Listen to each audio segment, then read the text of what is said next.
embedded design, and banking. He was associated with respective industry leaders like LMW and Accenture. He's also experienced in HR business partnering, corporate COE functions, and building HR systems processed from scratch for startup organizations. He's currently associated with Axis Bank in Deputy Vice President grade. He also holds international HR certifications such as Senior Professional in HR from HRCI USA and Senior Certified Professional from SHRM USA. He's married to Ms. Sangeetha and blessed with 2 kids. He's interested in traveling, long drives, and keeping abreast with latest technology updations. Now, I would like to hand over this session to our beloved chief guest and alumni, Mr. Shabeer. Please, sir. Yeah, thank you so much for that warm introduction. And I kind of tend to feel more at home here because it's my own academy. So I'm not going to follow any protocol. So Mr. Sriram and Mr. Narayan, please pardon me in case if I'm going to not follow any of your protocols. So this is, Absolutely no issues. yeah. So thank you very much. I'm sorry I didn't get the person who introduced me. Divitya could not connect, but somebody else did that.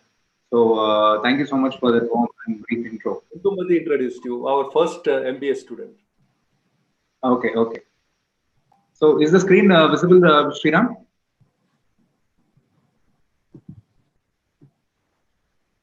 Yeah, okay. Yeah. So before we get on to the session, actually, as I told you, I'm feeling at home. I've been to different campuses for placements, for guest lectures, including the IITs and IIMs. But somehow today's session occupies a very special place in my memory because it's my own academy and I'm a proud alumni of it. So that being the reason, it occupies a very special day for me in my memory, and going forward also I'll cherish it. So with that forward, first I would like to thank for the opportunities, and it's a great work done by the team there. And I've been receiving invites with different guest lectures and industry alumni connect and all that. I know the tremendous effort behind each of the session. So that's a great work done. And I would request to keep the momentum on.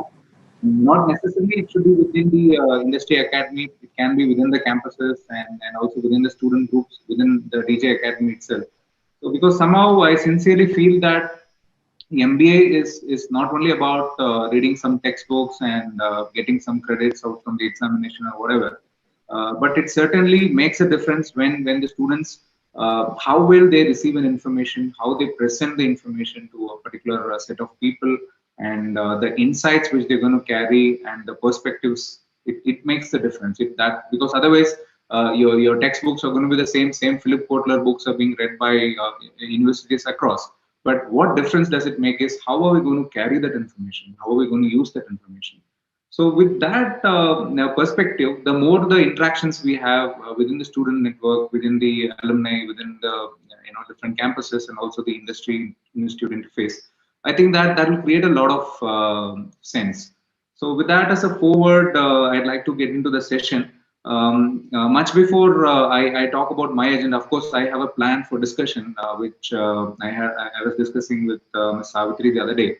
I would like to also hear from the students out there, just to understand what exactly you are expecting out of this session, because this 30-40 minutes you have invested today, it should have some value after this session. Otherwise, I'm talking something which is totally either lofty or which is very obvious. Doesn't make sense for each of us. There should be some purpose, even after 40 minutes of this session. Even if there is one thing which you can take away, then that's we can call it as a day. So for that reason, I just want you guys to just open up, maybe a couple of volunteers. If you can tell me what exactly you are expecting out of this session or you want me to cover, so that I can try to articulate in a different fashion, so that it will be of some use.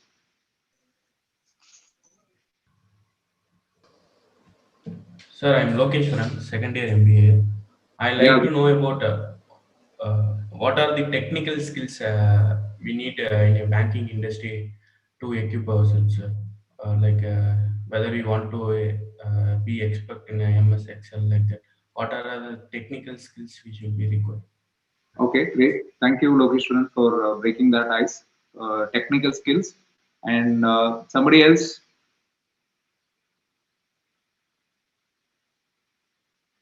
Guys, I told you, right? So myself, Sorry. I missed you. Please. So myself, Shanmugapriya, sir. Good morning, sir.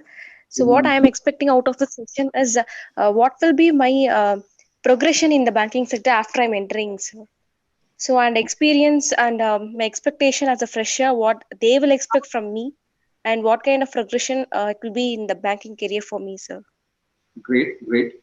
Okay, great. Thanks, Shanmugapriya. Any other expectation? One is the technology requirement or the skills, and second was the growth opportunities, which Shanmugapriya has conveyed as an expectation. Anything else? Sir, again, Lokesh one, sir. Yeah, Lokesh.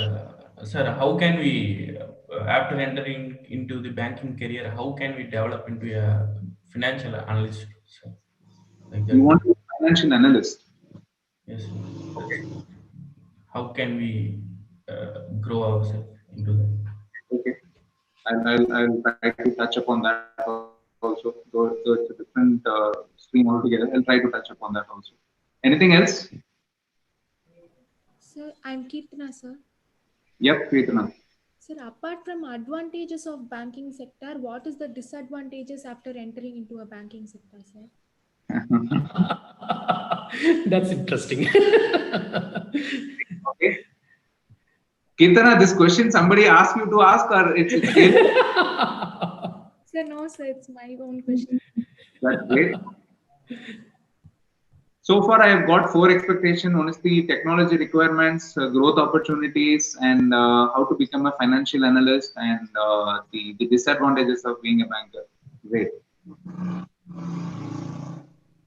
So can we go ahead? Can we move on? Yes, Yeah. sir. Okay. Is the slide visible to all? Yeah. Yeah. Okay. Thank you.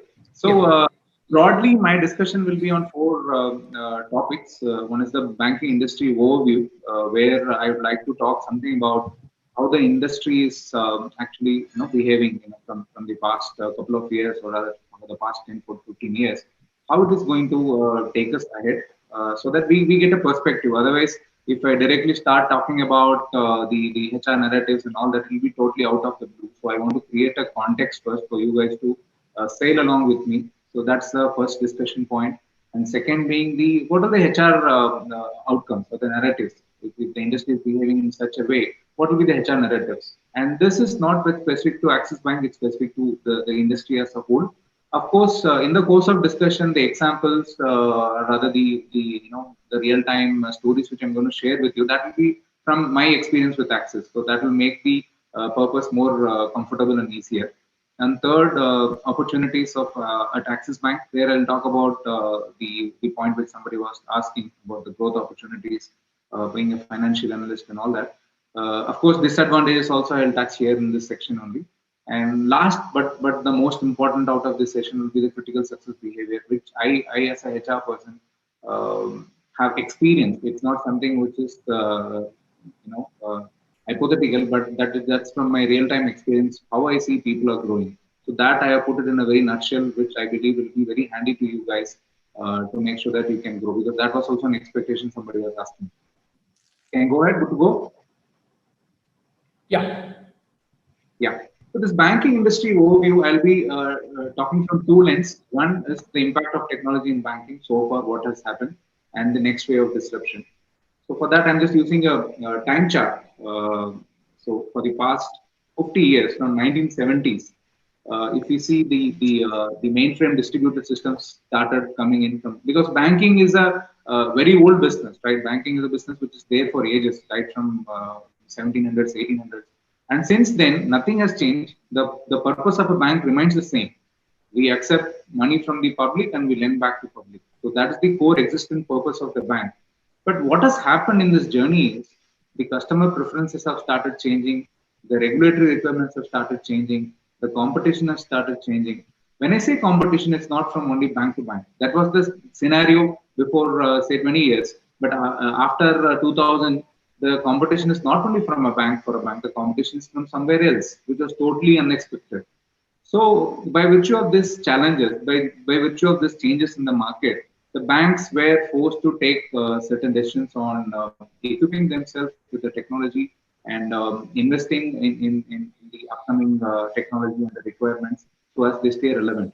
So in 1970s, the mainframe computers came into existence, and then slowly in 80s, that was an use of spreadsheets. So this 1970 to 1990, if you see this 30 years, 1970, 18, 90, this is more from an administrative convenience standpoint. It has nothing to do with the customers. So the bank wanted the information in one place. They came with core banking. The bank wanted to have real-time information getting passed within their network and branches. They came with this Finacle.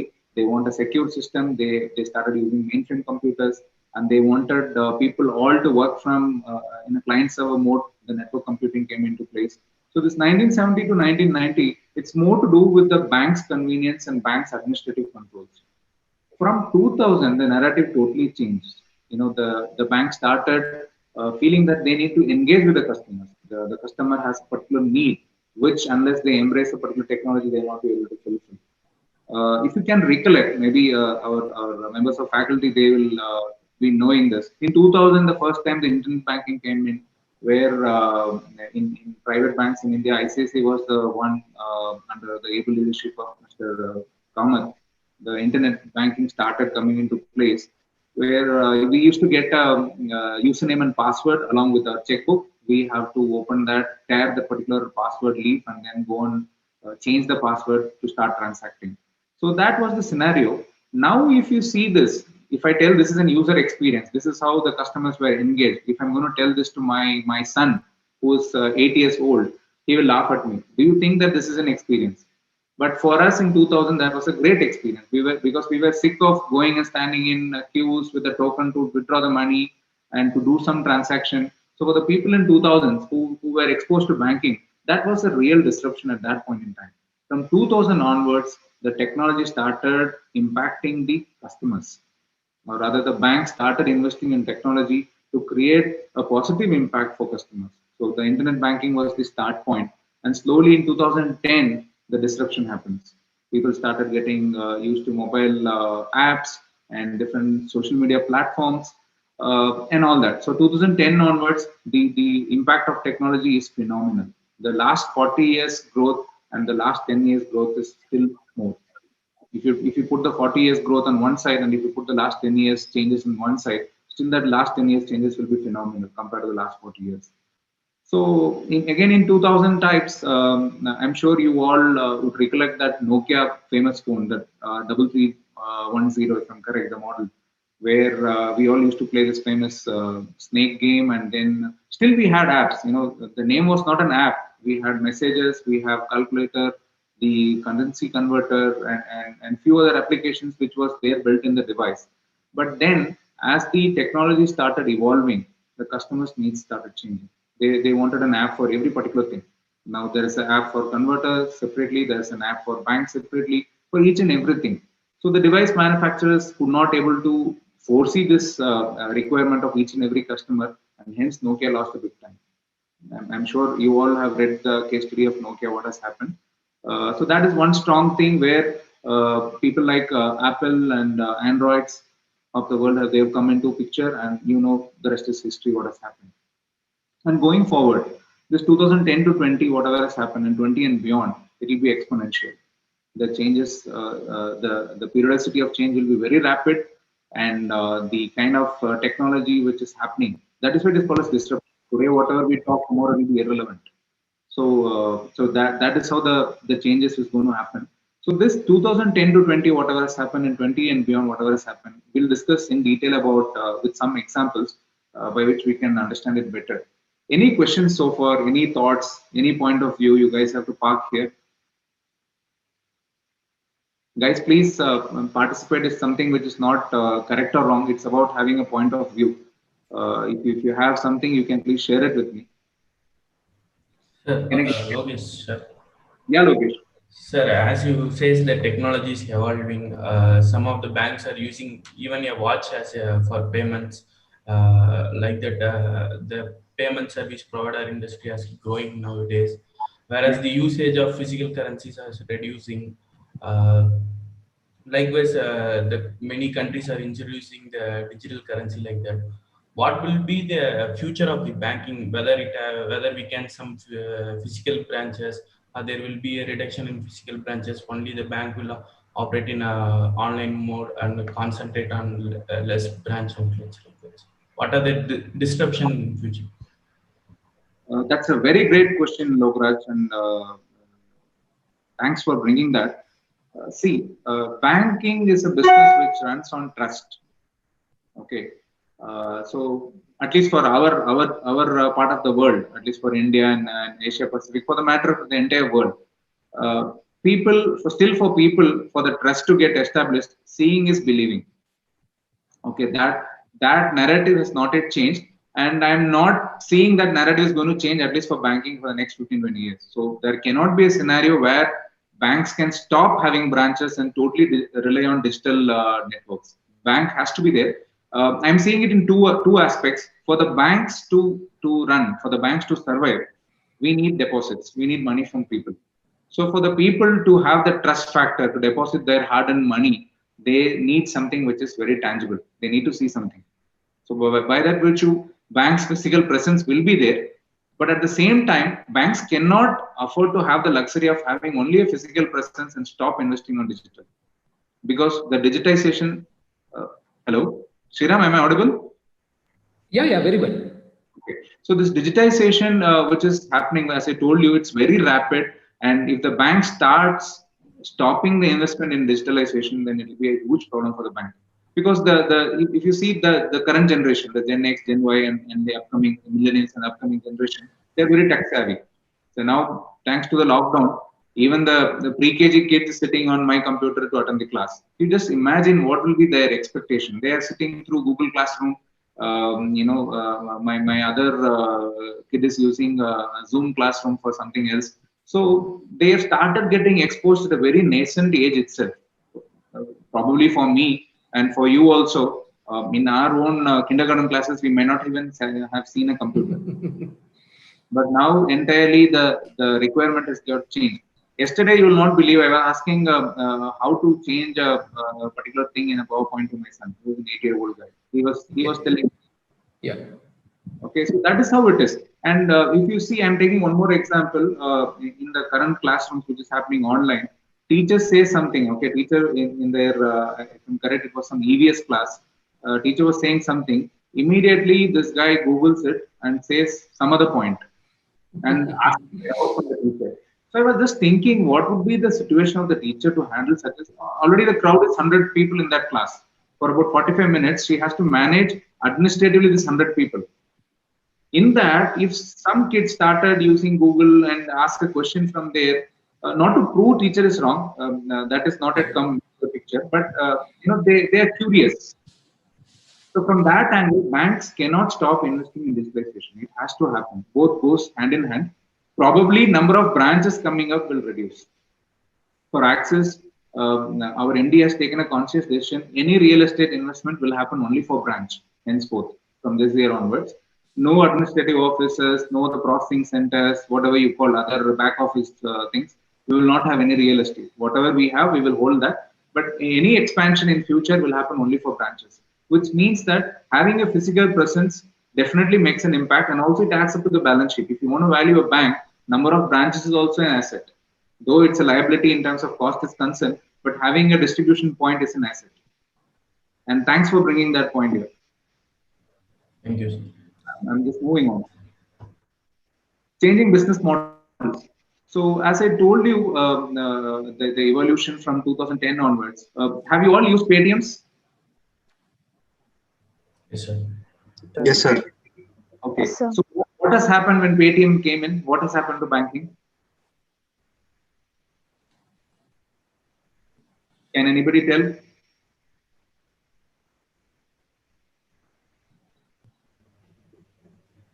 Just think, it's a simple thing which happened. See, traditionally I told you banks are valued basis their balances.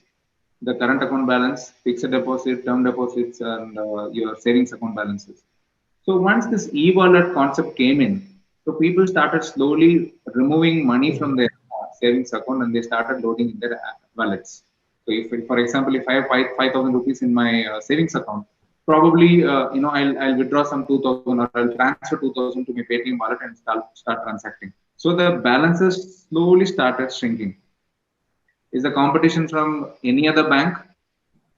The competition totally unknown player. Paytm nobody knew till 2009. You had all banks. You had ICICI, HDFC, SBI, Axis. You had all the banks, but they were competing with each other for their balances growth. But in 2010, fine morning, somebody called Paytm came into picture, and slowly their balances, all the banks' balances started slowly reducing. I'm not saying that that's a great dip which has happened, but there is a dip. In 6 years' time, again something UPI has come in. What is UPI? Can anybody tell me what is UPI? Guys, please have this session as interactive. Otherwise, it will be a monologue, and I can talk, because this being my pet subject, technology and banking, I can talk us together, but then it has to make sense for you. Unified Payments Interface. Excellent. Great. Who's that? Divya Prabhanjan, sir. Sorry? Divya Prabhanjan, sir. Vijay Prabhanjan. Thanks, Vijay. Divya Prabhanjan. Divya Prabhanjan. Okay. Yes, sir. Divya Prabhanjan. Yeah. Thank you, Divya Prabhanjan. So it's unified payment interface. The difference between this Paytm and UPI is you need not load in your wallet. You can still have your money in your account, and then you can start transacting. But the idea is you need not register the beneficiary. You need not put your IFSC code, wait for some 1 hour, 2 hours, and start transacting. Right away, you can start transacting within virtual payment address. So if you see this, keep the technology aside. If you see from a business angle, how the businesses were behaving till 2010 and what happened to in 2010 and what happened in 2016. If you just step out of the situation and see these three things, you will realize that banking is not only impacted by banking, it is a technology which is impacting, which is fast changing. So banks have to embrace everything.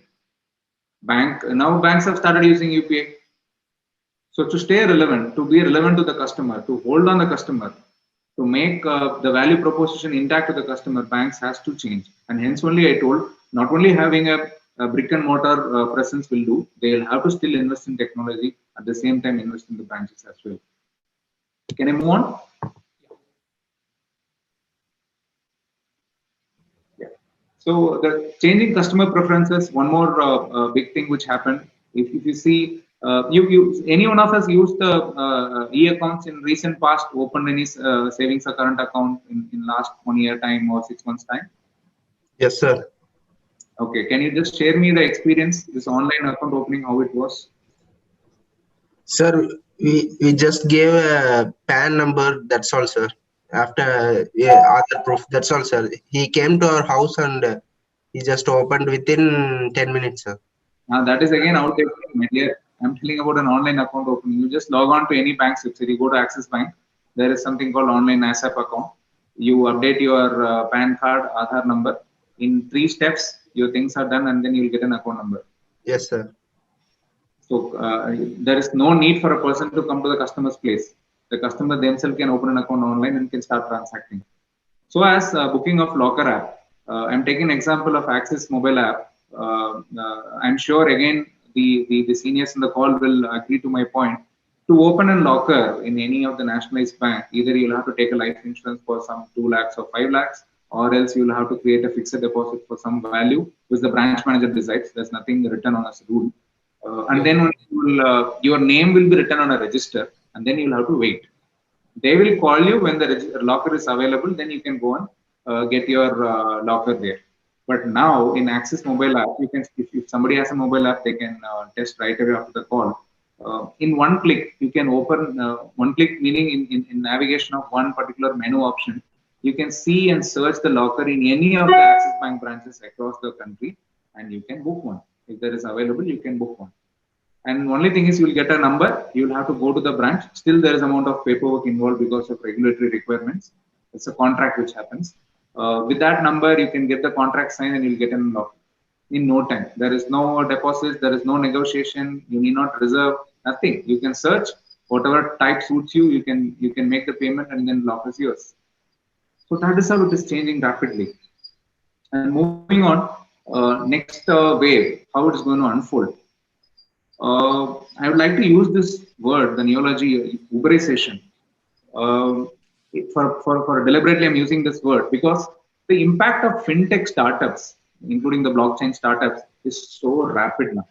So Axis Bank has opened a fintech startup called Thought Factory in Bangalore, where all the research work on this, latest AI, ML, blockchain concepts are being happening. It's not only Axis. If you take the leading banks of the world, including your Lloyd's TSB, your Bank of America, they have invested heavily in creating a tech startup separately because they cannot manage along with the core business. Because core business is lending and loans, accepting deposits.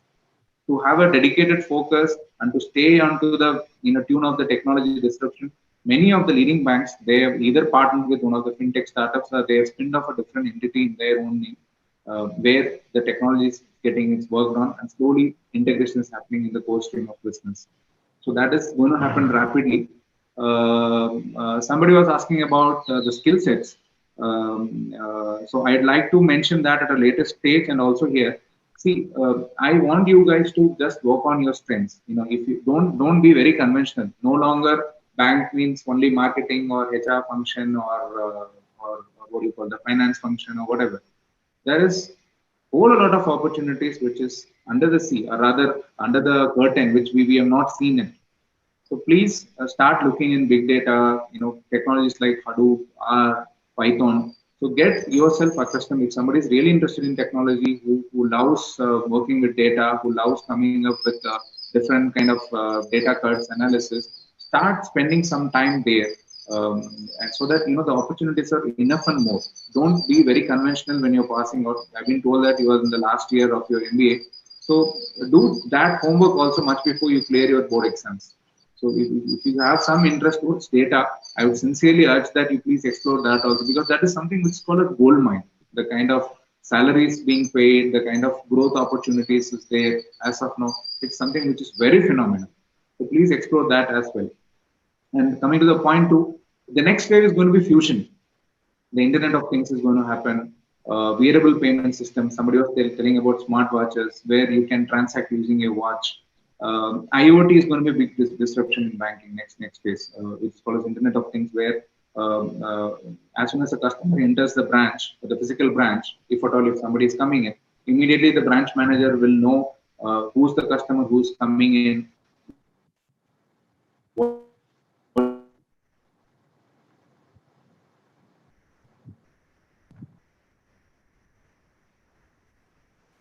Sir, I think there is an audio issue, sir. Yeah, sir. I couldn't hear the speaker. Yes. It got freeze, sir. I think. Right. Probably he may rejoin. Yeah. Let me just check it, sir. You can just text him if you want. Yes.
What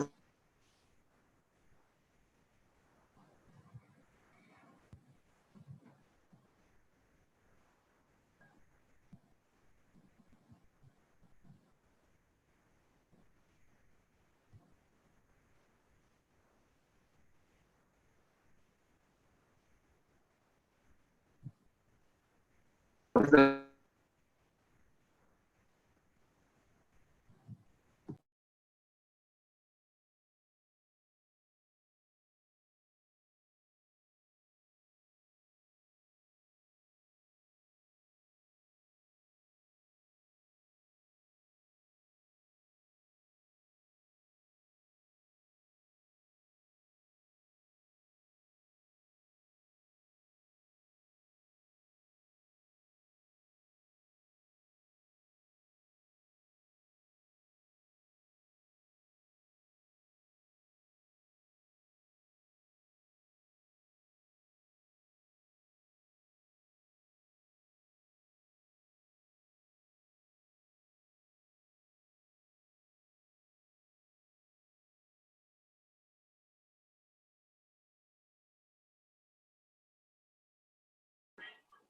Participant, just please hold on. We have a technical issue with at the speaker end. He'll join shortly.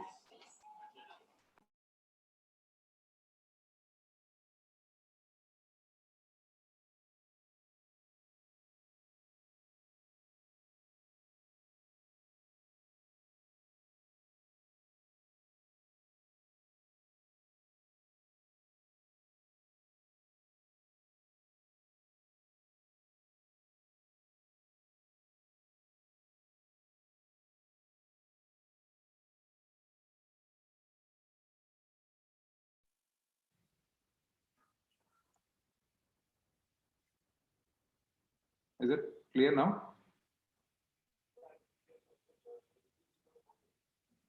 Just a second, I'm not able to hear you. Yeah, we could hear you, Shabeer. Yeah, okay. Yeah, we could hear you. Yeah. Presentation So is visible.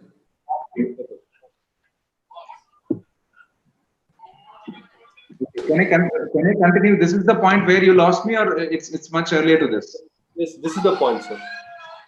Okay. Yeah. So you were talking about the variables. Yeah. So wearable and IoT is going to be the next big disruption in banking, which is going to happen. So technologies like NFC, which is near field communication, and all that is coming into existence for banking. And next is AI and ML, where usage of chatbots is there. Already, Indian banks, they have started adopting. Axis Bank have their own chatbots, where you need not even log into your app or log into your internet banking. It's enough you're signed in that particular page. You can use your voice command to start interacting. Like you can ask, what is my account balance? What is the upcoming payment? What is the check status? Those type of things to start with. And then slowly things will get matured. You can also tell that maybe in the near future, in a year or so, you can tell that if the beneficiary is added in your account, you can tell that please transfer some money to my mom. Then the system will transfer. So that is the kind of sophistication which is being expected by the customers, which means as students, as candidates, that's the amount of opportunities available for us to catch up. Only thing is the kind of skill sets required is slightly getting changed.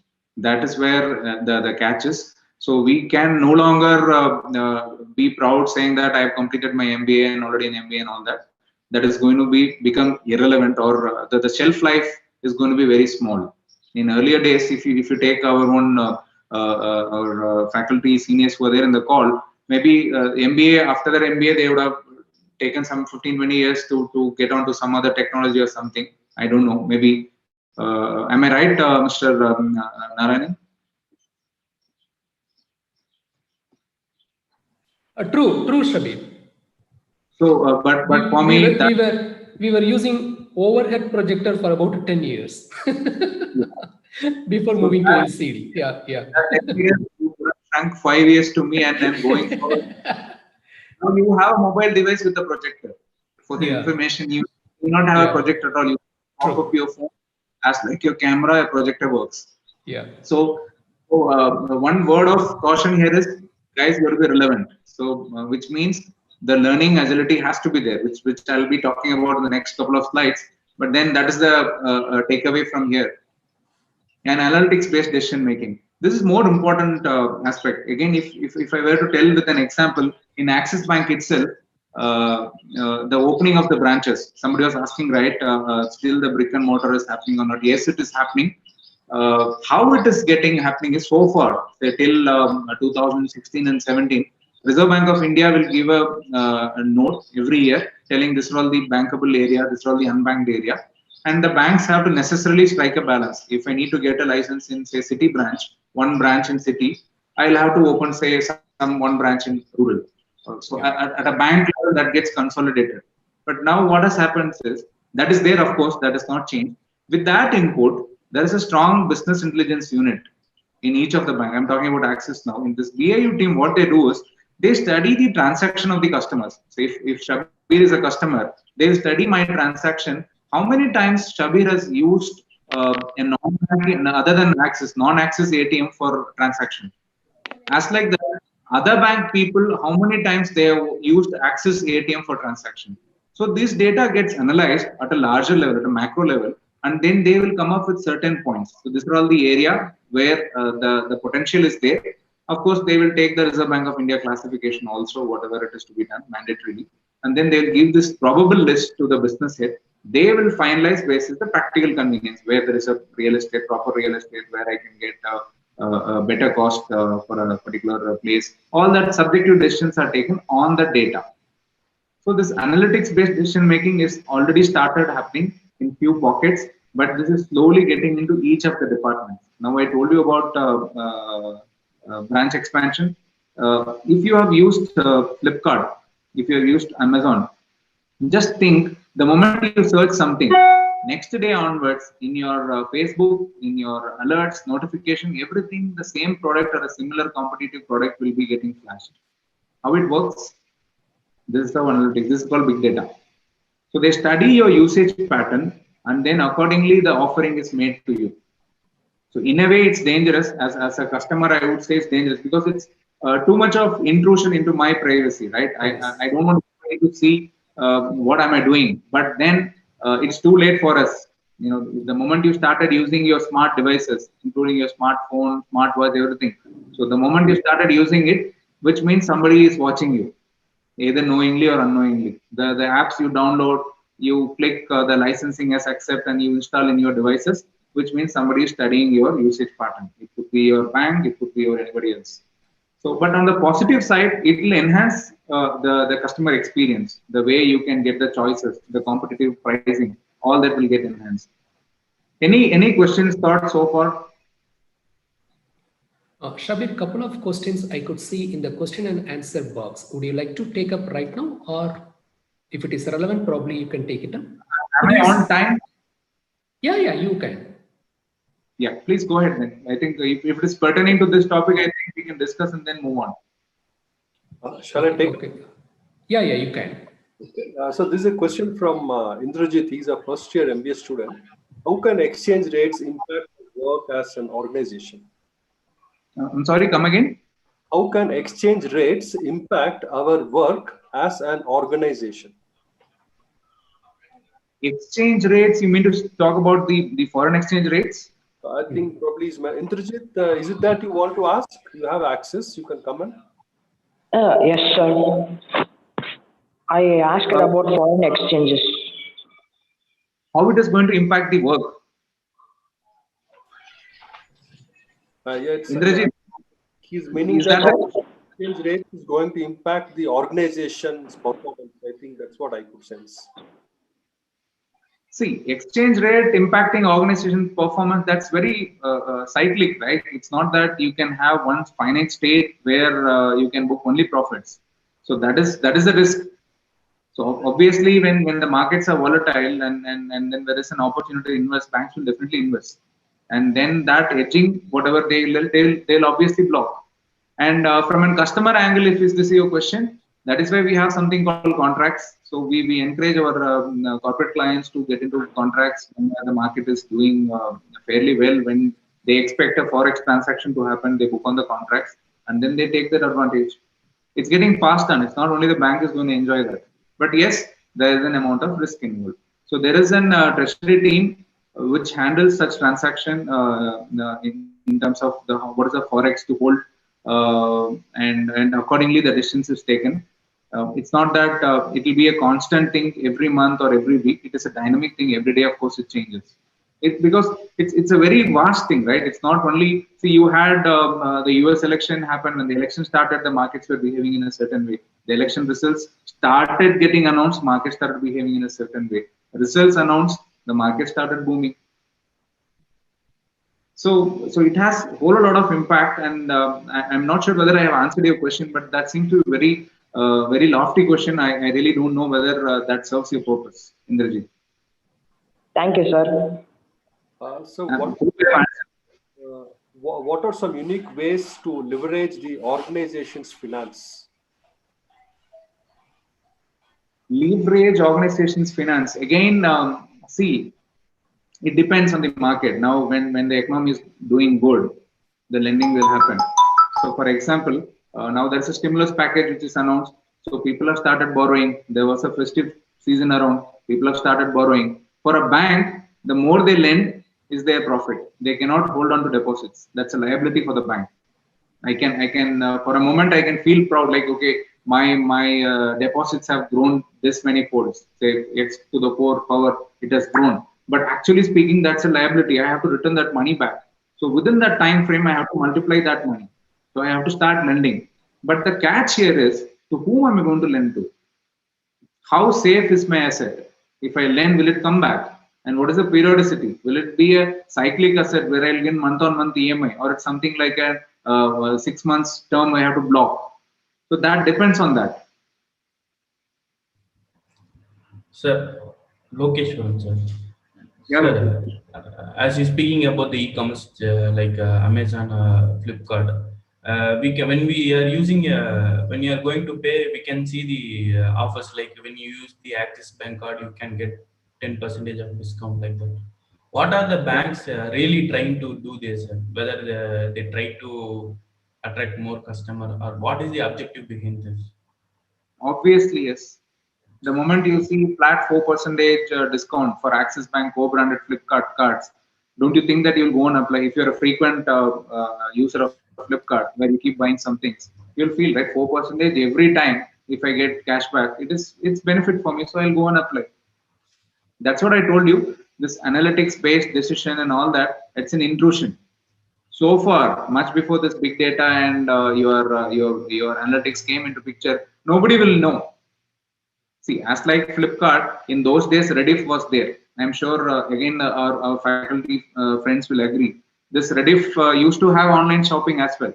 But then it will take ages. If you book something and it will deliver maybe after a month's time, and you will not know when it will come. Suddenly it will come, and then somebody will call you saying that there is a parcel waiting for you. But now things are not like that.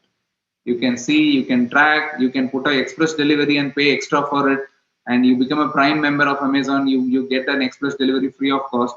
But for that all, you're going to pay a very huge cost. I'm not talking about the monetary cost. I'm talking about the intrusion in your private space. Somebody is studying you. Somebody is studying your usage pattern. Otherwise, you just think, you search some, you go and search now for everybody. Just go and search, open your Amazon, search something which you like, and tomorrow you go to Facebook. You will see all this, whatever you have searched, lined up. And the competitive products also coming to you. That's on a flip side, but as I told you, it's too late for us to realize we are already in the ocean. Only way out is you have to learn swimming and come out. Otherwise, you can't come out of it. And now I cannot decide that, okay, from tomorrow onwards I'll stop using smartphone. I'll buy a small what do you call that, Nokia 1100 type handsets. That's not going to work out. It's too late for us.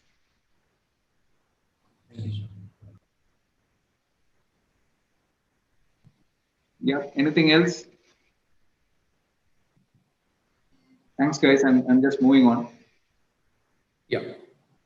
Okay. So far, we have discussed about the industry, how it is going to unfold, and okay, for us as employees, for us candidates, what is that it means? The narratives is getting changed. Work and design. So longer, what has happened is the particular work design, we call it as job design in HR parlance.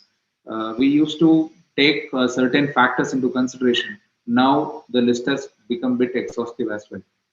We have to give an option of work from anywhere. So if you take my own case, I went to office. Of course, last week I went for some meetings. I went where I could not do, purposely I don't want to do it through online. What happens is, the moment I sit in a Teams call, some 10-20 calls land up, and then I'll have to return those calls back, and then only I can start working. So this leads to late evening. So purposely, I wanted to have of course, all the safety protocols are followed in Access. So with that in place, I want to have a personal interaction with people. So for a certain group of people, so I went to office. But till last week, I think March 10th or 12th is last I went to office. After that, I did not go. I went for a very brief, maybe 1 hour for something, and then come back. That's it. I was working from home here in Coimbatore, and then I went to my in-laws' place. I was working from there for some couple of days, and then I went to my brother's place. I was working from there for some time. But believe me, the productivity is 2x. So organization has started thinking in those lines. Just think the benefit for the bank. If I go and sit in my cubicle, I will switch on the AC, and somebody has to be there to clean my workspace. we have to pay salary. And the moment I go and occupy the office seat, the front office person has to come to handle calls or somebody who's coming inside the office. A salary again there, and the real estate cost, the rental. Just think, this is all potential savings for organizations. So the companies, or rather banks, including all other companies, have started seeing from this angle. So they want to come on a roster mechanism. They are exploring staggered shifts if possible. If somebody can work from alternate time zone, yes, they are exploring it. I'm not talking about work from home, my dear. I'm talking about work from anywhere. So work from home also is getting passed. Work from anywhere means you give the work. So just think, no, the employment contracts will undergo a change. The kind of trust factors gets increased, but at the same time there has to be a system in place to monitor the productivity, how the time is spent, are the outcome is coming, this productivity is achieved, is it increasing or decreasing? All that is the discussion points now. That is how the HR narrative is changed because of this technology impact, and also, of course, the lockdown is one of the primary reasons here. And this gig opportunity is also coming. Anybody has heard of this term gig? What is gig?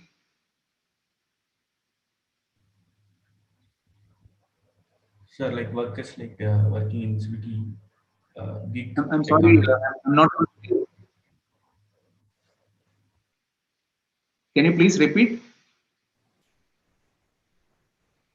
Go ahead, it's okay, please. Sir, it's like a person who working in a different, not try to stay long in a particular work. Sir. Gig economy, we call it. Yeah. It's partly correct. See, the basic definition is it's not bound by a contract. It's like an temporary worker, temporary part-time. Usually, it's meant for specialized workers, the project basis workers, and all that. That is a big area which is exploding. If anybody is interested in trying such opportunities, there is a platform called Fever, FIVERR. Just try and explore there. As of now, the kind of projects which comes is like your web development, whiteboard video creation, and small time animations, and some sales presentations, those type of works which have started coming in this Fever. And believe me, it's very competitive. And for you, if anybody's passion is working in designing and all that, you can right away go and enroll. It's believe me, it's super efficient in terms of cost and in terms of also getting opportunities. You will get projects from across the globe. I'll tell one example just to stop this point here of the job design. This Fever, for my brother's company, we had to make one whiteboard video. Okay, that's a marketing requirement. So I had a friend here through which I got introduced to one more person who's working on this whiteboard video. Of course, it's not a startup, neither it's a big corporate, but somewhere in between. So they quoted for about 70,000, if I'm correct, last year, 2018, 70,000 for this 2-minute whiteboard video. And I got to know this Fever from one of my friend, and then I started interacting with the person there. Can somebody guess at what cost I got this done? The person is not from India. The designer who did this is not from India, so he's from some other country. But 70,000 is the price which is quoted by a company in Coimbatore. Can somebody guess what is the cost I paid for it? 1/5. 5,000. Oh God. Okay. Less than 1/10. So yeah. So that is how the job designs are unfolding. So please explore those options as well. You can make smart money. Even you're learning, you can spend some 2 hours in a day. You can make smart money. And the HR narrative. Second point is the talent management. If you see my job, how it is becoming tricky now. So far, we have not hired any Python developers, any coders, any app developers. We have not done it. We have given it to a vendor. But now the shelf life has become so short, it makes essential that we have our own team internally. And neither I can attract with the bank salary. Bank salary is on market, right? It's on median. We are not excluding banks like Citibank, HSBC, all other banks, at least in Indian context, we are on median. We don't pay super duper salary. We pay on median. We are competitive. We are not less paced. We are competitive. But with that salary, I will not be able to hire such talents. I'll have to bring them on board now. So how am I going to do that? And retaining them, it's because I'm not going to compete with the next ICICI or HDFC. If I'm losing a branch manager of a branch, he will go and join HDFC or ICICI or wherever. So I can make certain interventions to retain them. But if I have a, say, app developer, if I have an Android developer or a Python programmer or a data scientist, I'm not going to lose to the other bank. I will lose to anybody and everybody who has a data work. Yeah.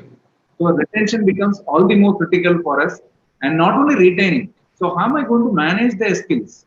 Technology will change tomorrow. Can I train this person? If it's a branch manager to a relationship manager, I can train because I have my faculty, I have my training content, I have a platform out there for LMS. I can do whatever I want. I can get them trained and I can move them onto a new job, and still I can retain them. But in this case, with the example which I told you, I don't have that wherewithal. I have to look for vendors who will train these people and who will also be relevant. So that's become a $1 million question for HR folks around. And staying relevant for the people who are staying, that's what I told you. How to make them relevant. And not only for them, for the people in the branches, for people like us in HR. It's not that we can only do presentation, preach something, and then talk about policies and get away. That those golden days are all gone. Now we have to upskill ourselves. Tomorrow, 30, not tomorrow, day after tomorrow is a cutoff date for me to complete one of the courses. If I don't do it, I lose 2 other courses which is going to come till in the month of May. And it is so attractive that I cannot afford to miss this course. It is by University of Illinois. I've enrolled, I have not yet started. So that is how the upskilling needs are being driven across the board, across all the departments. If I don't upskill, then I'll become irrelevant. Friends, are you are there with me? Yeah. Yeah, I'm just moving on about opportunities. Yeah. So somebody was asking about the opportunities here in Axis, growth prospects and technology. Technology I have addressed partly, where I told if you're really fascinated about technology, please don't look for conventional roles like branches and loan centers and all that. Spend some more time in equipping yourself with certain skill sets in technology, and no longer Excel is a technology. Excel is something like which has become very obvious. You should know the moment you tell that I'm an MBA, Excel, PowerPoint, Word, and then now the added the list is usage of Zoom, all your collaboration tools. It's become obvious that you will know. Nobody is going to teach you. If somebody is not good in that, please do your homework, have a plan for it to get the things right, because that is very much essential, without which you will feel a bit handicapped when you start working. Forget about the industry, forget about Axis Bank. Any industry, any company you go, what are the list which I told you, that has become as an obvious. Now nobody will ask whether you have completed 10th standard, because the moment you tell that I'm an MBA, that is obvious. As like that, the moment you tell I'm an MBA from DJ Academy, whatever tools and utilities I told you, that is obvious. So you got to know it in detail, not in surface level. You have to know in detail. Otherwise, you will lose a big time. Somebody sitting out there as a competition to you inside the bank or inside the organization will prove to be more effective than you guys. So there you will lose your competitive edge. So please don't let that to happen. If you feel, just do a quick analysis. Your self-reflection will do. You don't need to ask anyone. You will know better, right? If you feel there is something which you have to work, please work on it. And coming about the opportunities for the people here, this is about a branch banking question. We call it as customer service officer. Involves both sales and operations. The percentage of sales will differ based on the type of the branch. If it's an existing branch, then maybe a 60-40 will do 60% sales and 40% operation. If it's a new branch, then it will be slightly skewed towards the sales. You'll do more sales than the operation, because the fact you don't have a customer base there. And questions will be open for Tamil Nadu. Yeah, somebody was asking a disadvantage, right? So I forgot the name. I'm sorry, this is the disadvantage. You can't be at a place. Kirtana first You year. will have, Yes. sorry? Kirtana first year. Kirtana, it depends on the person. Okay, for somebody it's a disadvantage. For somebody it's a super advantage, because they try exploring different cultures. They want to try different food. They want to look places. They want to go and interact with different kinds of people. They want to take their learning from there. So it depends on the person. So if I were a person who's very inward, I don't like moving out, I want to be in my comfort zone, then this is a disadvantage. Otherwise, I'm not seeing any disadvantage as such in my 10 years of career with Axis. One challenge is there. Again, challenge is a very tougher word to use, but then the challenges again, it's a performance driven organization. You perform, you will get everything. You don't perform, we will be in trouble. I can share my very own experience. I joined as a senior manager in 2011. It's 9 years now. I'm a deputy vice president. I got 2 promotions, and getting a promotion in HR department is competitive. I'm not boasting myself. I'm just trying to give a perspective, because if somebody is in a branch banking, the opportunities will be more. For somebody to become a senior manager to AVP in branch banking, there will be some 1,800 promotions happening. But for a senior manager to AVP in HR department, only 2 promotions will happen. So the competitive edge which you're going to hold will make a lot of difference there.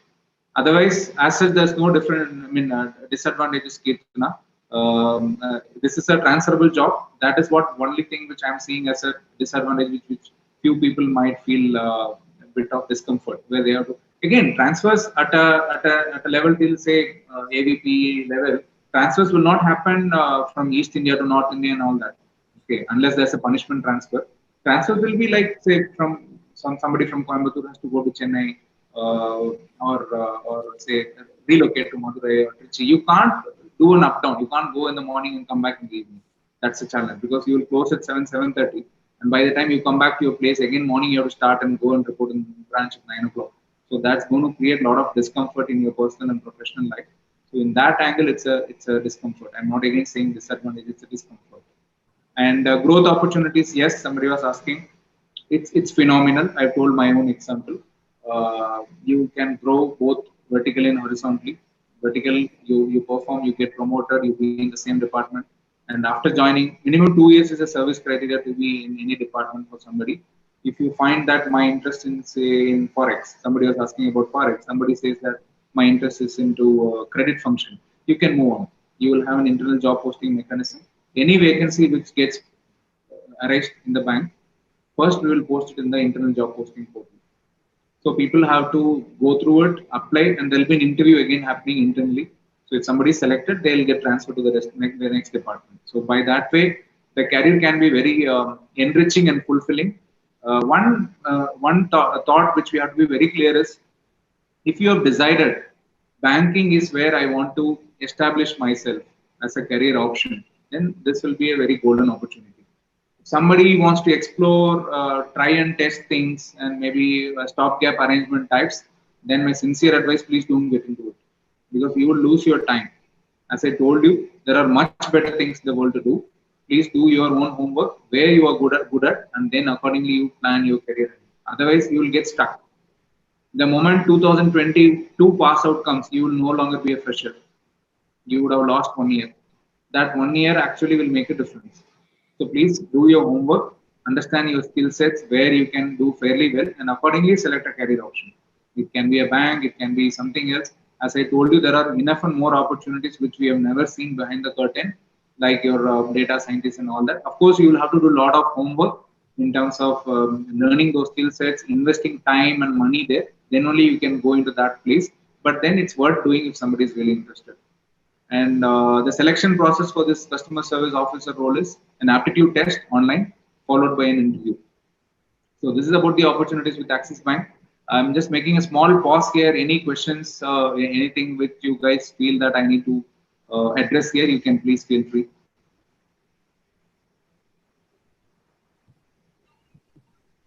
Sridham, any questions on the chat box? You all have access, students. You can unmute yourself.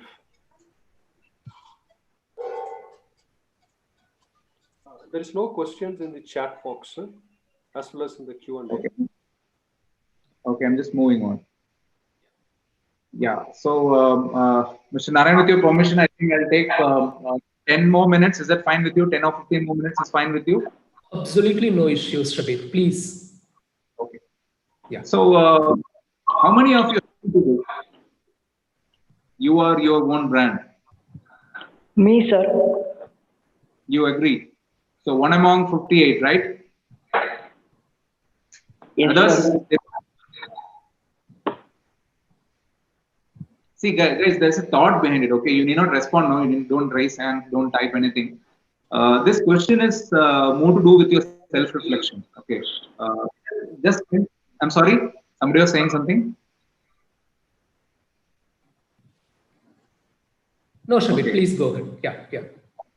So there's something to do as a self-reflection. Okay, it's a kind of mirror which I want to show to you all. Just think over.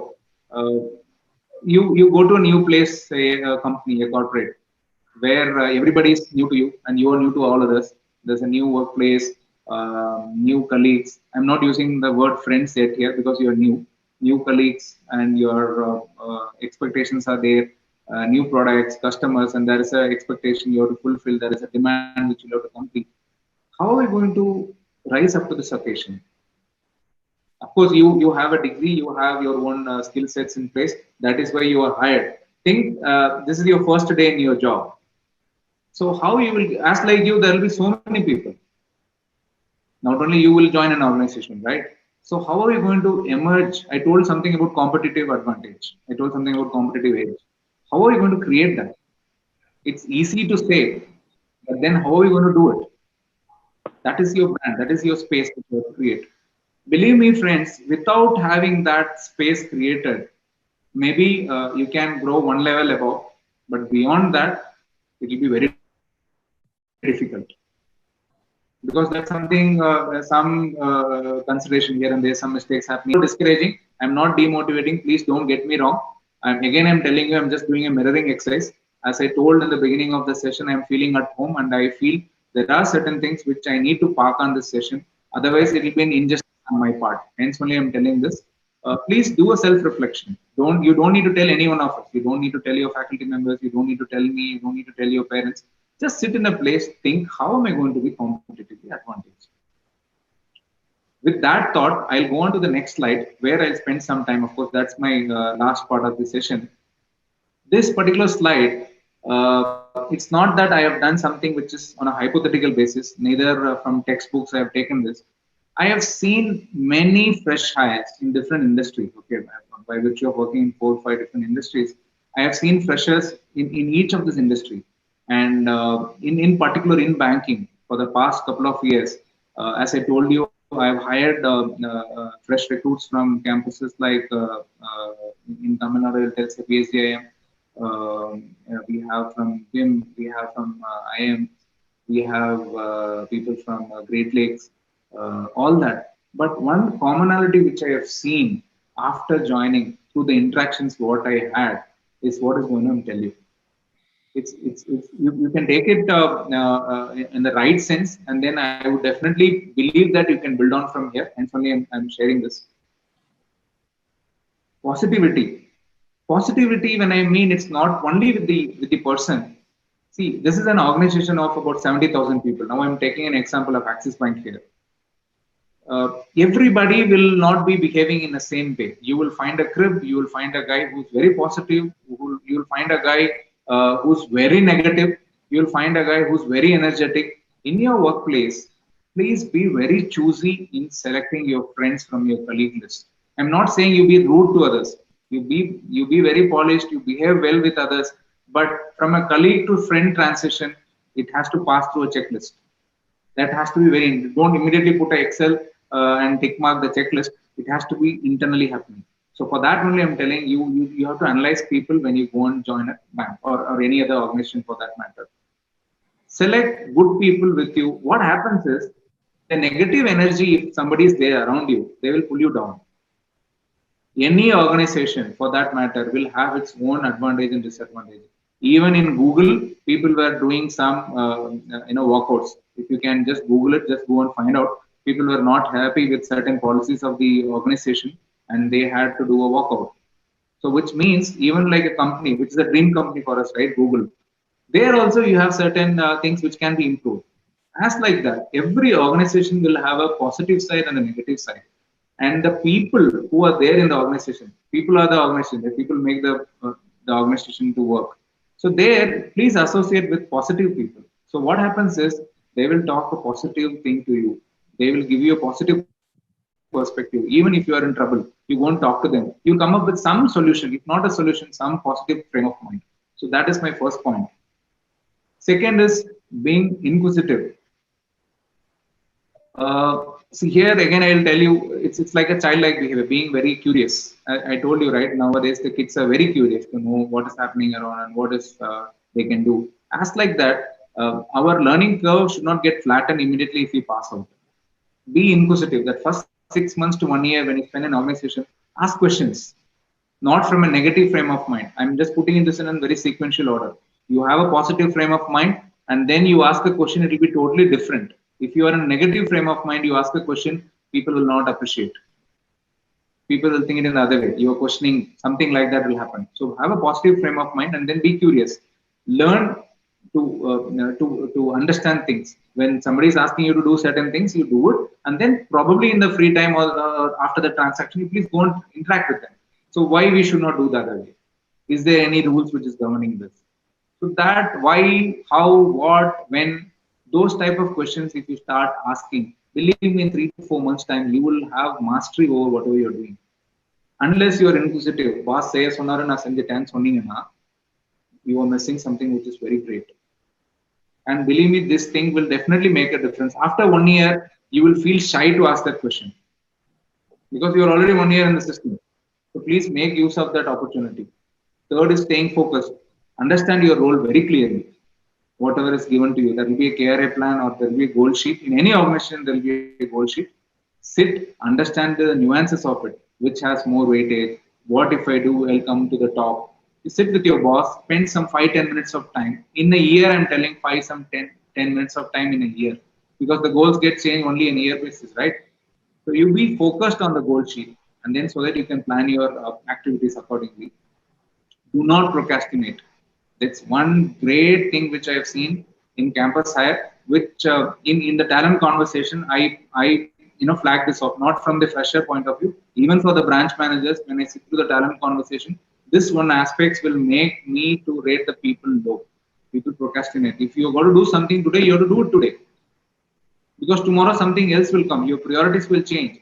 And then if you do the yesterday's work today, the quality of delivery will change. Because you have something else also to complete today. And you will create a backlog. So do not procrastinate. If you got to do something today, plan it accordingly. If you have to start the day by 9 o'clock, accordingly you have to plan your day. Think day before itself you should know. Tomorrow morning I have to start at 9 o'clock. So what are the things I should do?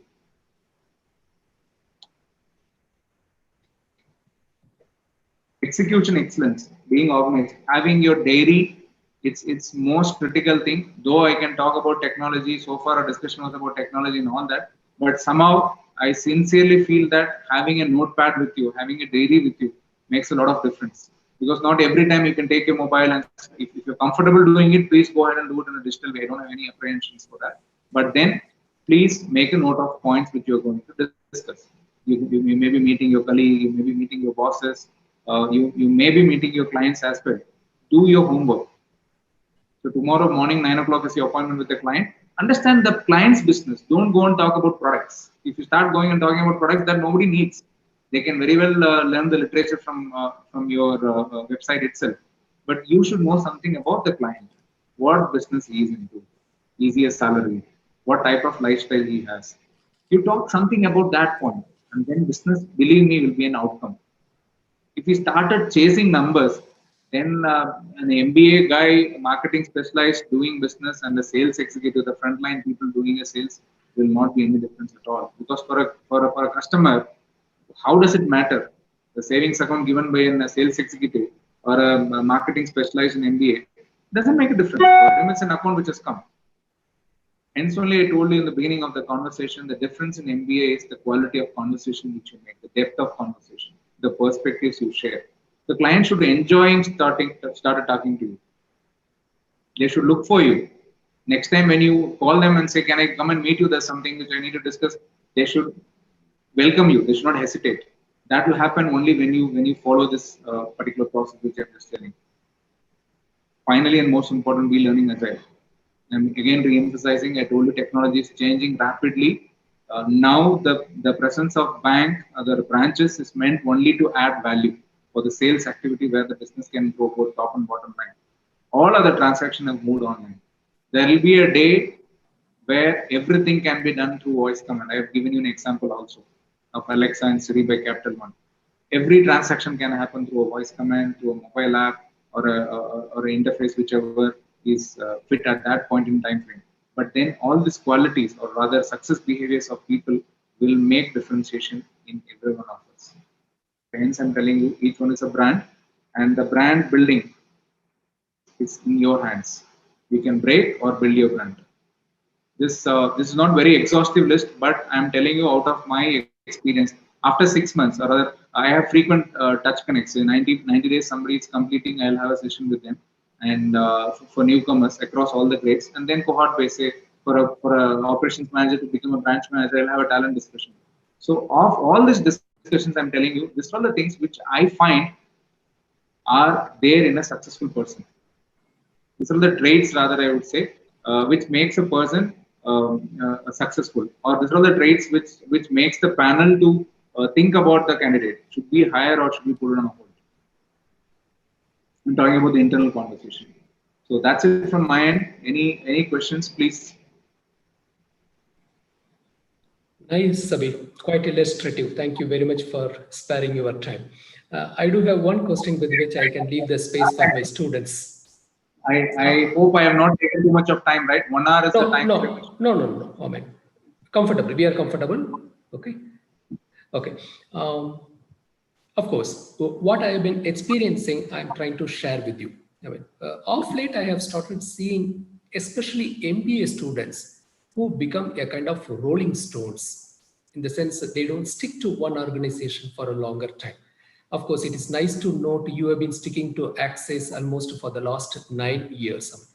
But in general, it is not happening. Within 2 to 3 years, they look for greener pastures. And especially in banking industry, this has become so rampant. What is your take on this, being a HR person? See, I actually believe that, see, in my career of 15 years also, or 16 years, almost 10 years in rolling stones has to gain the mass. I'm not saying people should stay for a longer time, but nevertheless, any organization, if you ask me, you will take at least a year to understand the nuances of business. You be in finance function, be in HR function, or whatever function, to understand the nuances of business and also about the business that particular company is doing. It will take at least a year. So from that perspective, if people keep shifting very often, I think it's not something which is right thing in their own interest. My take would be, if your question stems from what is an ideal time frame, I have an answer. Maybe 5-6 years is what I would say, considering the current scheme of things. Because see, Mr. Narayan, one more perspective which has emerged. Unless people reskill, unless people equip themselves with the latest offering or the technology, or they're not relevant, having a that's what is also not healthy. I may be saying that I'm 15 years in the company, but what I have done to the company, what I have done to myself. Yes, that matters. From that, also people have started thinking. Yeah.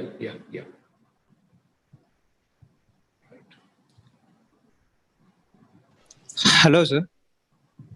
Yeah.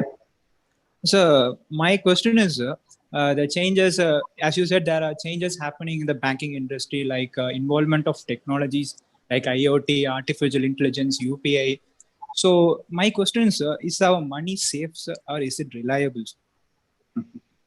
My dear, it's very much safe because banking has been regulated highly, and hence you can be rest assured. I know where you're coming from, but then that if that's going to happen, it's not only for you; it's for everybody. Yes, sir. See, banks are economic engine, right? So it cannot fail. Think if there is a situation, if all the banks are failing, which means that's it, that's the end of the day. After which there's no point in discussing what will happen to my money. Okay, and if your question stems from, say, the recent LVB type of incident, there are a couple of other factors as well, which has led to this situation. Okay, again, the technology adoption will be one of the aspects if you go into granularity of unsuccessful brands. And secondly, banks in their scale of operations, they cannot afford to go beyond the lending. Beyond a point, say if LVB is there, they will have a particular percentage. We call it as net interest margin, right? To balance that, they can go only up to a certain percentage of lending, but they cannot stop lending also. That risk appetite is also being factored here. Hope I have not confused you. Yes, sir. Yes, sir. I can understand. Any other question? Good afternoon, sir. Sir, I'm Surya Prakash from second MBA. Please introduce yourself before you ask the question to the speaker. Yes, sir. Sir, I'm Surya Prakash from second MBA. Sir, my question is, due to this current pandemic, the banks are introduced services like doorstep banking, sir. And how it is going on, and what about the awareness with the people or the public? No, I'm sorry. Banks have introduced doorstep banking. What is the later part of the question was? Sir, how it is going on, sir? How that services are working, and how what the people are aware about that? See, doorstep banking is not for everyone. It's for the certain set of clients. For example, if you take Axis as an instance, we have a variant called Burgundy Private, which means people who maintain say about 5 crores in their account. For them, it's there. Not for people who are like salary customers or normal other retail customers. It's not for them. Maybe a current account customer also, but provided if they have certain benefits enjoying, they will get this doorstep banking. It's limited. For cash transaction, they'll have to come to the bank. It is regulated. Saying that's a doorstep banking, I cannot go and accept 1 crore of cash in their doorstep. That is not allowed. Sir, no, sir. On October 2020, due to this current pandemic, banks have introduced doorstep banking, sir, for all the members, including the retailer stores and also for households. See, I don't know what is there a news item which you're referring to. That is not practically possible, right? Say, for example, if you take our Axis Bank in Avinashi Road, which is about that's the second branch here in this part of geography, not Coimbatore. I'm talking about rest of Tamil Nadu. It is, or rather, for the entire Axis Bank, it is 90th branch. The serial number of that branch is 90. For that branch, and it is staffed with about 30 people, all put together. I'm talking about executive, customer service officer, branch head, operations head, RMs, all put together is 30 people. That branch, how will it work if everybody started expecting doorstep banking? It was a momentary time. At that point in time, there was huge amount of confusion happening in terms of different regulations coming on, different government advisories. So at that point in time, certain high-value clients enjoyed this. Otherwise, it's only meant for a particular client segment.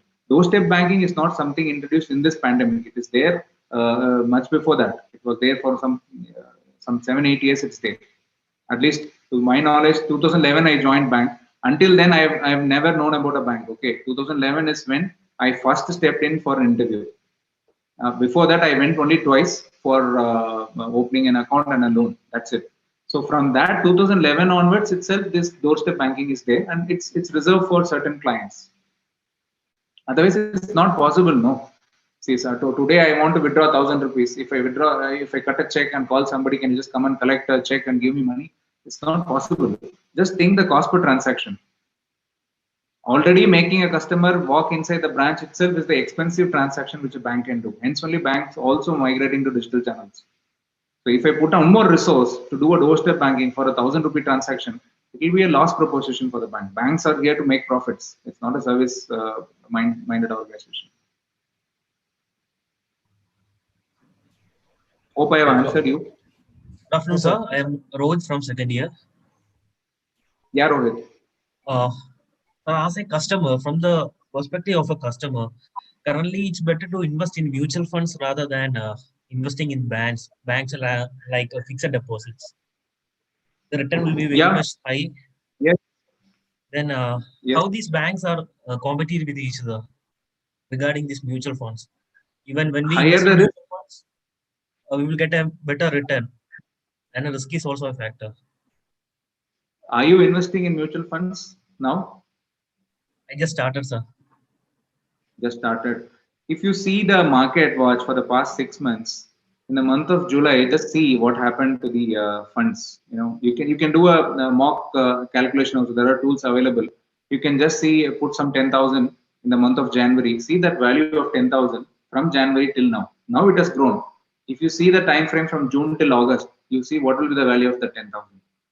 So hence only I'm saying it's higher the risk, higher the return. You put it in a fixed deposit, you will get with the flat interest rate. There is no risk. You will have a maturity date. You will get that money back with the interest which is being pre-decided. You will know what will money you will get when it gets matured. But you invest in equities, you invest in mutual funds. Unless it's a debt fund, you will have that risk. So higher the risk, higher the return. If somebody has surplus money where the person feels that okay, I can try out, I can invest in some high yielding, high risk stocks. If it works out, it will get. I'm not saying it will lose. It will work out definitely. But the compounding effect you can get only when you're staying long course. If in next 6 months, if you want to close and cancel it, then probably that's not a better thing to do. You'll have to hold the card. You'll have to wait. If your investment is a long term, say after your marriage, you're planning to build a home after say 10-15 years, then you can start having that as a goal and you can start investing in mutual fund because this compounding effects gets averaged in a course of 5 years and plus. If you have a very short term goal, then it is not advisable. Thank you, sir. Sir, Lokeshwaran, sir, from second year MBA. It was a very wonderful and insightful session, sir. My question is, we are seeing many apps nowadays which are lending to the customer without seeing them, like 3,000, 2,000. Whether we can enroll the PAN card details and get the loans like 3,000 and 4,000. Whether the bank. I lost you in between. So nowadays we are seeing the apps which are providing a loan, very small loans, 3,000 or 4,000, just enrolling the Aadhaar card, PAN card details. Whether the banks are seeing the opportunity there, like whether we can see any faceless assessment loans in futures up to even a lump sum amount. Yeah, actually, I was about to tell that, but in the interest of time, I skipped it. Already, this analytics is being used in lending also. And if you or any of your relative is a customer, maybe ICICI, HDFC, all have this option now. In the mobile app itself, there is a Insta loan option. If you get into that option, you can decide what is the loan amount and what is the tenure within which you have to repay and submit. In next 2 minutes, the amount gets credited to your account. It is already there. My advice here is, see, banks are the only institutions who are there in the lending business. So please don't go to any other third party. You go to any other bank which you feel like comfortable or where you're banking with. Going to any third party platforms, they offers whatever they tell that they're going to come in and give. Might be very lucrative, very hard to resist. But believe me, though, they don't have funds. They will borrow from some bank and then only they will lend. This Insta credit app, this FAM card, all that is what I think you're referring to, where you can have one virtual card for the entire family and you can start using that card and all that. But believe me, they are either funded by a VC or an angel who will expect the returns. And eventually, if the funds are short, they'll have to depend on the banks for their loan. And hence, the cost of funds, or rather the interest rate will be high. Please go and take a loan from the banks. You have enough and more banks and enough and more branches for each of the bank. Visit any of the bank, and you have digital convenience also. It's not that you have to go put your application and wait for 2 days to get your loan. In 2 minutes, your loans are getting credited to your account. What beyond this you need? Good afternoon, sir. Again, Divya Prabhanjan, sir. I'm sorry? Sir, I am Divya Prabhanjan, sir, from second MBA. Yeah. Sir, in recent past, what are all the technology that affects the banking industry, sir? What are all the technology? My dear, I think we've been discussing that only for the past 1 hour. Sir, so you want me to repeat some? Sir, other than the chatbots, like what are all the others? I'm asking. Yeah, I'll tell you again a quick recap. This artificial intelligence, machine learning. Hello, Yes, sir. Yes, sir. Sriram? Yeah, machine learning and your Internet of Things and fusion of technologies, blockchain. All this is going to impact, and it's going to create a big disruption in banking. If you want to know a particular technology in detail, you please either talk to me after this. I can help you understand, or you can also Google and find out. Blockchain is one which is upcoming, and most of the banks and financial intermediaries, they have invested heavily on this. And if there is time available, and then if others are interested, then probably we can talk about blockchain also.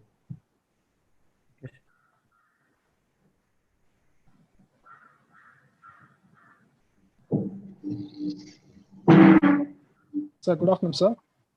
I'm Yeah, good afternoon. from second year MBA. Yeah, I have a question, sir. Yeah. How the future of digital banking will be, sir? It means rise of AI and the service for the upcoming, sir. Can you share some points, sir? Yeah, again, I would like to reflect upon the slide which I was discussing, the fusion of technologies, how it is going to impact. See, banks expansion is dependent on technology now, whether to open a branch or not, and credit decision is impacted by this. For the customers, the way their bank is getting it's more to do with their experience. If there's a technology like voice chat, voice-enabled chatbots, where you can just ask them what is my balance, do some transactions, they will do on your behalf. So that is going to be the next emerging thing. And as somebody was saying, there's a wearables which is coming in, which also I did mention in my course of presentation. You have watches available with NFC enabled devices where you pay without your card, pay without your mobile phone also. You have to just flash your thing and then get things done.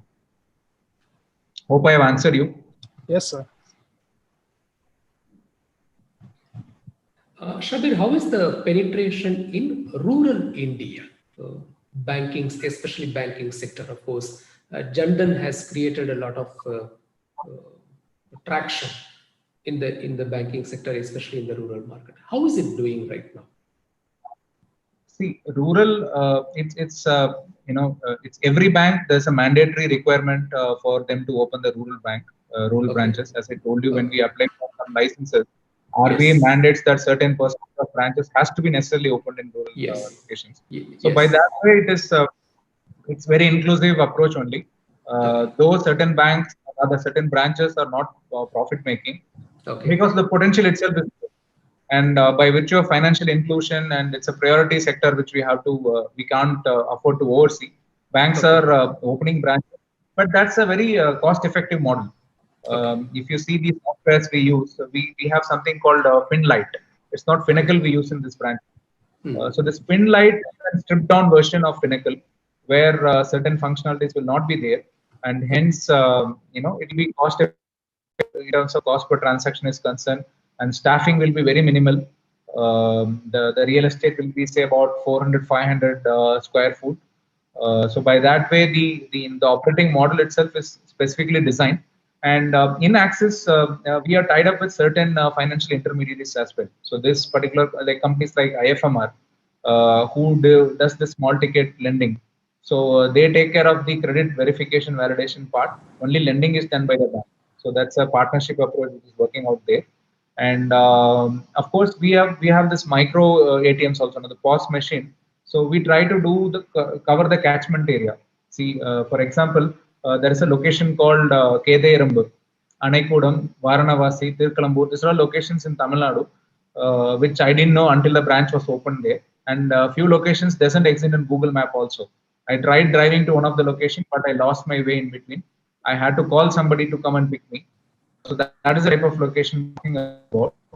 So when I put a branch there, so we enable the branch with the micro ATMs also, which is a POS machine. So the executives placed in the branch, they carry this POS machine to the catchment area, and then they try to do both deposits and lending. Lending, when I say, it's say like 2,000, 3,000 rupees, the self-help group type of lendings to promote entrepreneurship. That is how it is seen. Right, right.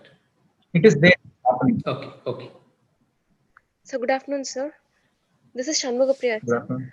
So my question is, what is the challenges after the bank has been merged and acquired with other banks? That is, Axis Bank has merged with the Enam Securities, sir. So what is the success you have been seeing, and how it impacted the employees, sir, between those firms?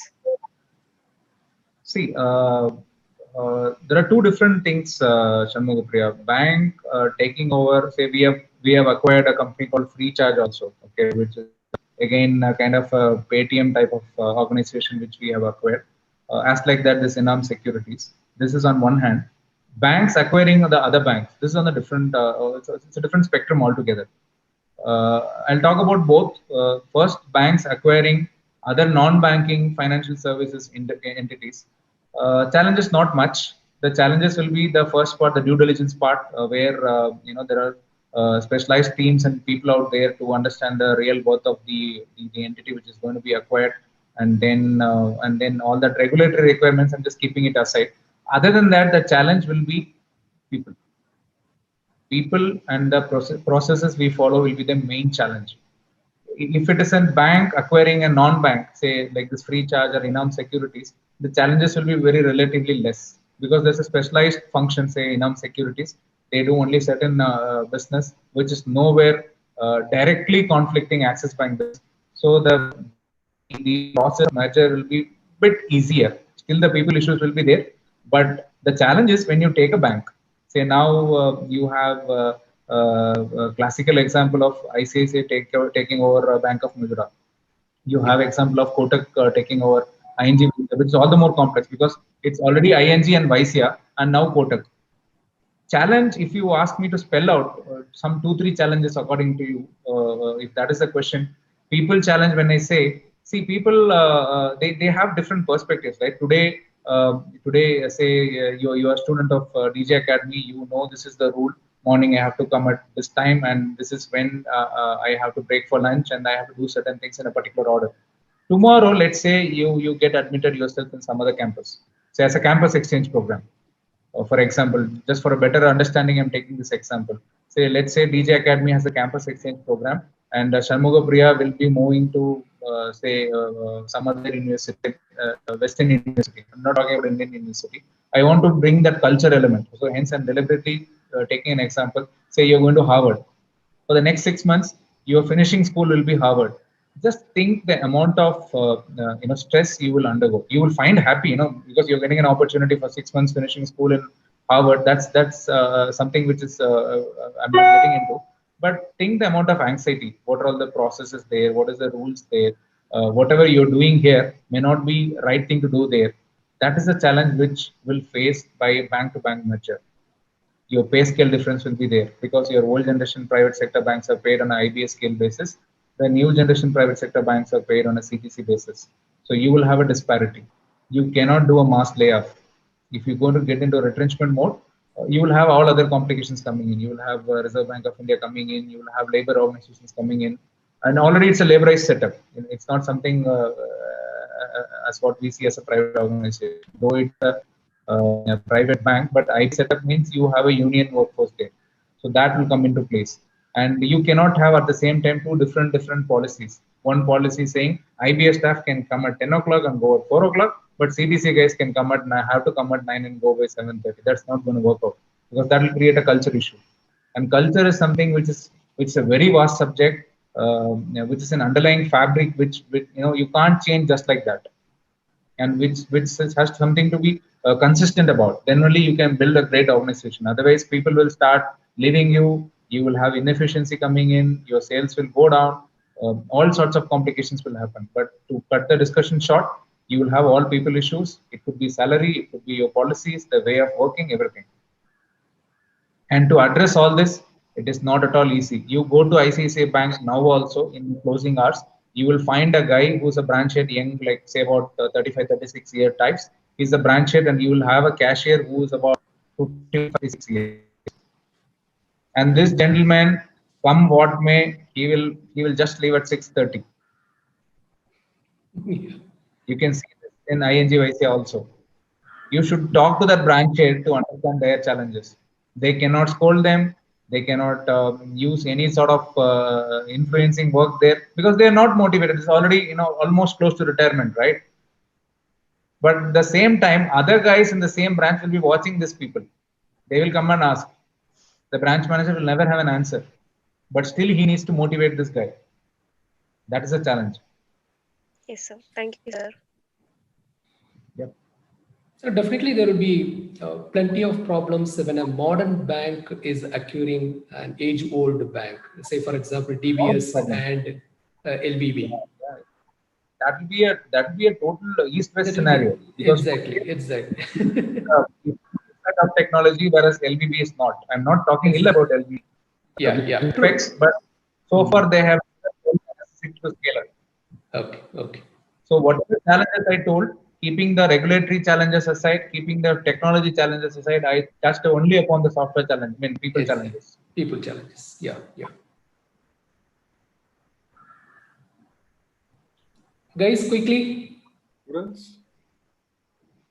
Sure, I have a question. Recently, RBI has announced, I think, the promoter stake in the bank has increased up to 26%. And also larger corporates with the job of money, they can come and start their own banks. How do you see this in the future in banking industry as well as in terms of job creation? See, of course, the move was to bring in more banks. Definitely, when you have more players at a given point in time, consolidation will happen because no longer the market landscape is going to be the same, right? It's one cake. So far 4 people were eating. Now 6 people will eat. So it's like sharing the same market, available market. I'm talking about bankable population. Okay, there is untapped potential, which I am sure whomsoever is going to come new also into the business may not be interested in taking. The moment private guys come in the bank, it could be any group. They will definitely mean the return on investment. If I'm going to invest so much of money in this banking business, when I will get a break even, and from when I can book profits. So with that mindset, they also look for only the bankable population, not from an inclusion standpoint. So then you will have fierce competition. This technology embracement will happen faster.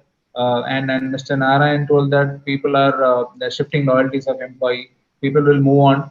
So it will be an all the more problem for HR folks to stay on the course.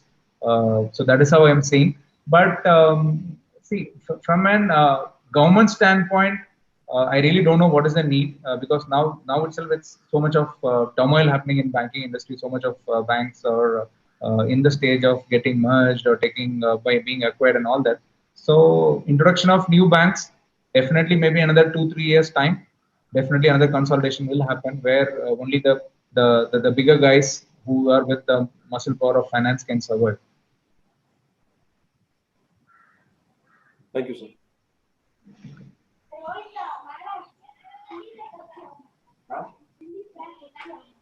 Shriram, can we wrap it up if there are no further questions? We will wrap it up, sir. Sir, thank you. It was a wonderful session. So let me invite Dharnesh Balaji from First MBA to propose a vote of thanks. Dharnesh, over to you. Yes, sir. Good afternoon to everyone present here. It's my privilege to propose a vote of thanks on this occasion. Thanks is a simple word that has a big meaning. With that note, I extend my most sincere thanks to the Almighty. I, on the behalf of DJ Academy of Managerial Excellence, I extend a very hearty vote of thanks to our guest and our alumni, Mr. Shabeer. Thank you, sir, for your thought-provoking and interesting speech. I wish to express my gratitude to our director, Dr. AGV Narayanan, and Captain Senthil Kumar for providing encouragement and support. I wish to extend my thanks to our teachers and non-teaching staffs for organizing the event. I further extend my sincere thanks to our students, seniors, and classmates and participants from other colleges. Once again, I thank all for your cordial cooperation. Thank you. Thank you, Shabeer. Thank you, Shabeer. We thoroughly enjoyed the interaction and let us stay connected. Sure. Thank you very much. And I appreciate the work that you guys are doing. Please stay on the same course. Sure.